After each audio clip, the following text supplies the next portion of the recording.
Obsessed with the idea of the superiority of a pure German race, which he called Aryan, Hitler believed that war was the only way to achieve Lebensraum, the living space he saw as essential for the German race to expand. This territory was envisioned as part of a greater German Reich, extending eastward all the way to the Ural Mountains in Russia. The expansion included the General Plan for the East, a secret genocide and ethnic cleansing project. However, the territory that Nazi Germany actually occupied was different in some ways. They didn't invade Sweden, but they did occupy France and many other parts of Europe. By 1940, Nazi Germany had expanded from 469,000 square kilometers, its size under the Weimar Republic in 1925, to 824,000 square kilometers. If we also consider territories occupied militarily and administratively during the war, Germany's control reached a staggering 2.7 million square kilometers, making it nearly the 10th largest in the world at that time. Modern-day Germany, in contrast, is smaller than it was even in 1925, ranking 64th in size with just 358,000 square kilometers. Several critical mistakes and issues doomed Nazi Germany to defeat in Debüton. These included an insufficient war economy in the early years, fighting on two fronts, weak supply lines on the Russian front, mistakes in major battles like Kursk and Stalingrad, and ultimately declaring war on the United States. Even though Germany's GDP wasn't far behind the Soviet Union's, the combined GDP of the British Empire and the US was over double that. In addition, Germany's three main rivals had much larger populations and access to vast territories rich in resources. Critical materials, especially oil, were in short supply in Germany, while the US and Soviet Union had these in abundance. But what if Germany hadn't faced these issues? What if the Nazis had actually won the war? This hypothetical Axis victory has been a popular subject in books, movies, and series. There are at least 35 novels, 5 films, 6 video games, and 5 TV series exploring this theme, with the Amazon series The Man in the High Castle as one of the most well-known. Analyzing the events leading up to Germany's defeat, it's clear that the British Isles as an island were always going to be difficult for the Nazis to invade without control of the air and sea. If the Nazis had succeeded in the Battle of Britain and the Dunkirk evacuation, the outcome might have been different, potentially allowing for either an invasion or a negotiated peace. Hitler's decision to invade the Soviet Union is considered his greatest blunder. While Operation Barbarossa initially went well for the Nazis, factors like geography, population, and Russia's oil resources ultimately worked against them. Even so, the Nazis captured a vast stretch of territory. Some things that might have improved Germany's chances included providing adequate winter supplies, making better use of people they considered racially inferior in captured areas, such as Ukrainians who also resented the Soviet regime, and prioritizing the capture of Caucasus oil fields.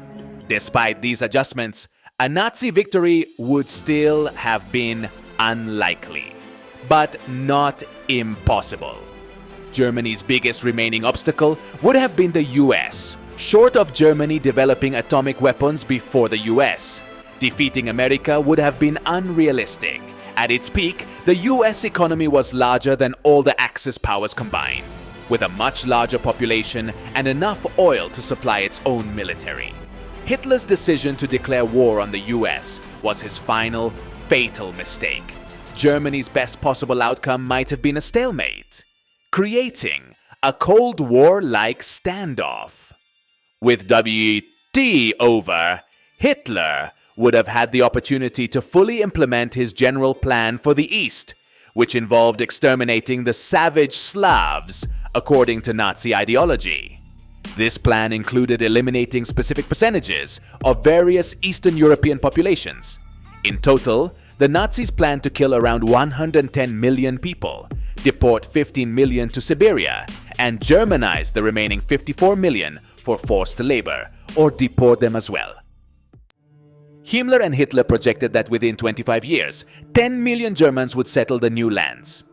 For Jewish people, the fate would have been total annihilation. In countries like Poland, Greece, Lithuania, and Yugoslavia, over 80% of the Jewish population had already been killed. If the Nazis had won, nearly 4 million remaining Jews would likely have been murdered, bringing the total death toll from a Nazi victory to around 114 million. In comparison, WWOC caused approximately 80 million deaths, about 3% of the global population, with a third being military casualties and two-thirds civilian. This war was the deadliest in history. Only 5 diseases have claimed more lives. This leads to the question, who would have won the Cold War between Nazi Germany and the US? In this scenario, the US would likely have funded and trained Russian partisans to resist German control.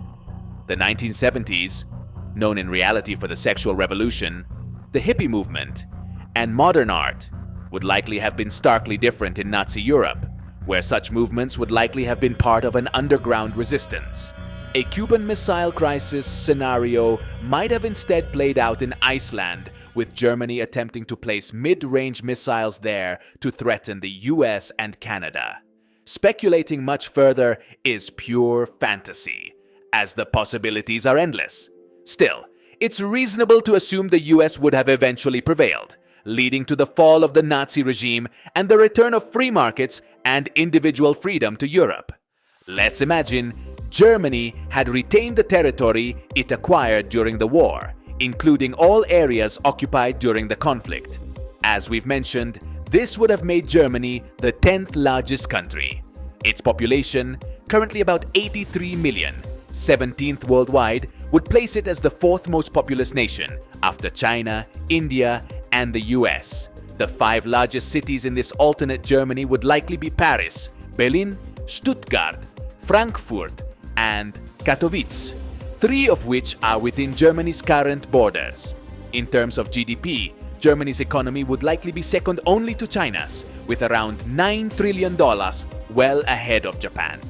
However, GDP per capita would drop from $48,200 to $33,400, more in line with countries like Ukraine or Belarus.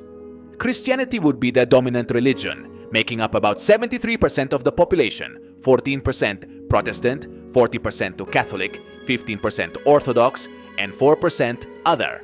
Muslims would make up 4%, with 1% adhering to other religions and 21% identifying as atheists or agnostics. Military spending would rise from 9th to 3rd place globally, behind only the US and China, though it would only represent 15% of its GDP, the lowest percentage among the top 7 military powers. The German army would rank 7th globally, with around 819,000 active soldiers, close to Russia. Including reserves, Germany's ranking would drop 1 position, but it would still be ahead of the US and nearly level with China. With Norway under German control, oil production would place them at 14th worldwide, with Norway producing 84% of 1.96 million barrels per day. WW3s saw an estimated 300 million soldiers from various countries join the fight. Do you have family members who served? Share your stories in the comments and subscribe to see more videos like this one.